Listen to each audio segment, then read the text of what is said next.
এবার নতুন করে আমিন খান কামব্যাক করছেন যে গুলশান চামিনী এই সিনেমা ইকবাল সাহেবের মাধ্যম দিয়ে। তো সেই বিষয় নিয়ে আপনি কি বলবেন? এইটা আমি সাথে একটু যুক্ত করি, আবার এই যে অ্যাডভক খান যাকে সুদর্শন পুরুষ বলে, সে না, এইটা শুনেন, আমি বলি। এই ছবিতে অভিনয় করার সুযোগ পাচ্ছে।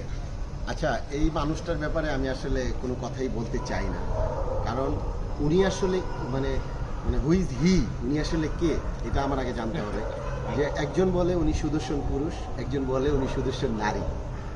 দেখেন, এই যে একটা কথা এবং এই কথার যে একটা মানে তর্জমা বলি বা ইয়া বলি, তো সেই জায়গায় আমি একজন সাধারণ দর্শক হিসাবে আমি আসলে কি বলবো, নাকি সুদর্শন নারী বলবো না সুদর্শন পুরুষ বলবো? আর আমার কথা হচ্ছে কে সুদর্শন। দেখেন, এই কথাটা শাকিব খান বলতে পারে যে বাংলাদেশের সবচেয়ে বড় সুদর্শন ছেলে শাকিব। দেখেন, শাকিব খানকে নিয়ে কিন্তু আমি দুইটা কথা বলি সব সময়। এই কথাটা যদি শাকিব খান বলে তাহলে সারা বাংলাদেশের মানুষ এটা মেনে নিবে। অ্যাকচুয়ালি কিন্তু শাকিব খান একজন হিরো যেমন হওয়া উচিত, দেখতে উঁচা লম্বা চেহারা এবং ভোকাল সবটুকু যোগ্যতাই কিন্তু শাকিব খানের মধ্যে আছে। এটা একজন, আমাকে যদি একজন দর্শক হিসাবে বলতে বলেন, এটা আমি বলবো। যদি শাকিব খান দাবি করে যে বাংলাদেশের সবচেয়ে সুন্দর ছেলেটি আমি, তাহলে এটা কিন্তু সবাই বিশ্বাস করবে এবং আমিও এটা সাপোর্ট করব। আসলেই উনি পা থেকে মাথার চুল পর্যন্ত একজন সুদর্শন মানুষ, আল্লাহ ওনাকে মানে ওইভাবে সৃষ্টি করতেন। সেই জায়গায়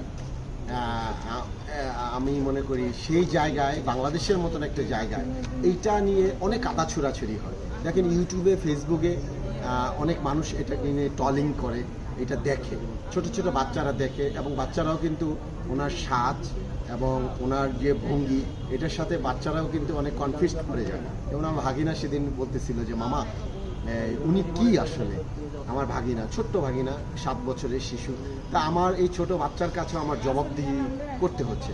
তা আমি বলবো যে ওনাকে আমাদের মিডিয়ার মাধ্যমে হোক বা আইনের মাধ্যমে হোক, ওনার এই বিষয়টা একটা মানে স্থিতিশীলতার মধ্যে আনা উচিত।